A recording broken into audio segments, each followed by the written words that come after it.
Ashraf, you spoke about money beggars, love beggars, and abused women creating themselves to be in their situations.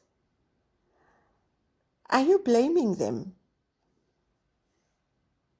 So I did speak about money beggars and love beggars and addicts, people who are operating in a superstitious way. They're unaware of truth. They don't know the principle of responsibility, that you are the one responsible for your experiences in life. If you're aware of truth and you surrendered, you flow energy, you focus energy, you feel secure, you champion joy and enjoyment, you will attract to you people that are caring, things that are supportive. So people who are unaware of truth live superstitiously. They operate controlled by trances, and they make bad situations where they are not. They create illusory experiences of suffering. So the beggar is causing themselves to be a beggar by needing money and waiting around for somebody to give them money.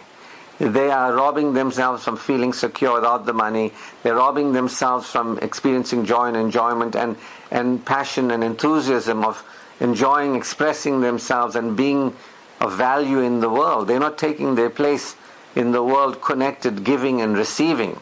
They're not.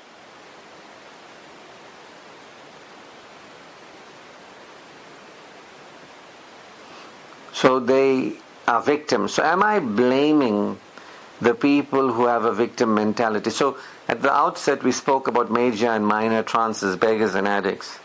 And somebody doesn't know that they're secure, and somebody is trying to avoid feeling bad and is obsessed with trying to feel good, they end up not feeling secure, not flowing energy, not being inspired by what is pleasant, pleasing, enjoyable and satisfying.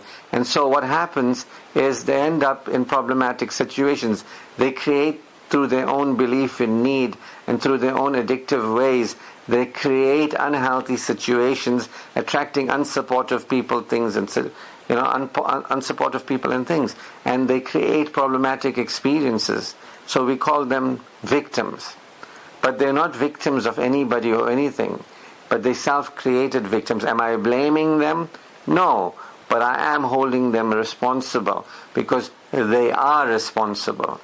There is the principle of perfection, that everything is as your consciousness is. That means in your life, your experience of living is a reflection of the state of your consciousness. So the beggar is going around begging for money, as a money beggar does, or the love beggar is going around and begging people for love, attracting the wrong people instead of giving and receiving love with the right people. They end up feeling victimized and abused and uncared for. They get angry. They think it's happening to them. The beggar might tell you, because you didn't give them money, they starve. It's not true. The woman who attracts the unloving, unsupportive man because she's not comfortable with the loving, supportive man, she'll say it's him that's abusing her. I'm not saying he's not responsible for his behavior, but what I am saying is everybody's got to look at their levels of security and selffulness and how open they are to satisfaction, because the beggar is not applying himself as a money beggar in support of enjoying having money, giving and receiving, so that money can flow in and out of his life. And the love beggar is the same. They're not giving and receiving, caring, so that they can enter into mutually satisfying relationships with people that are giving and receiving to them. And so what happens is there's a blocked flow. They are not flowing energy within them. They push away support for flow, and then they'll say they are victims of somebody else. It's because somebody else is not loving them, they don't feel okay. Or it's that somebody's withholding love from them, that's why they're not feeling okay. It's because somebody didn't give them money, they didn't feel. They're excusing themselves of the role they play in their lives. But am I blaming them? No. We have compassion for them. We recognize that they are unaware, they are in trances, they are in satanic promptings, they're lost.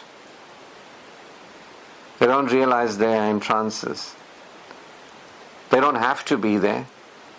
They can become aware of truth and submit, go beyond the trance, the belief in need. They can go beyond trying to avoid feeling bad or trying to feel good, and they can take responsibility for feeling okay and for feeling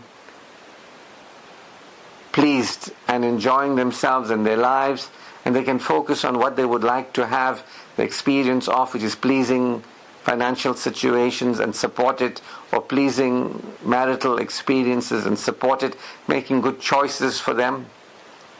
Choosing to beg instead of choosing to work, that's your choice. And the same thing with a love beggar. Choosing to attach yourself to somebody who doesn't give you something and try to force it out of them, and choosing to be with somebody who is willingly caring, it's up to you. It's your choice. I'm not blaming them, but I am holding them responsible because they are. But there's no judgment. There's just stating the truth, the fact.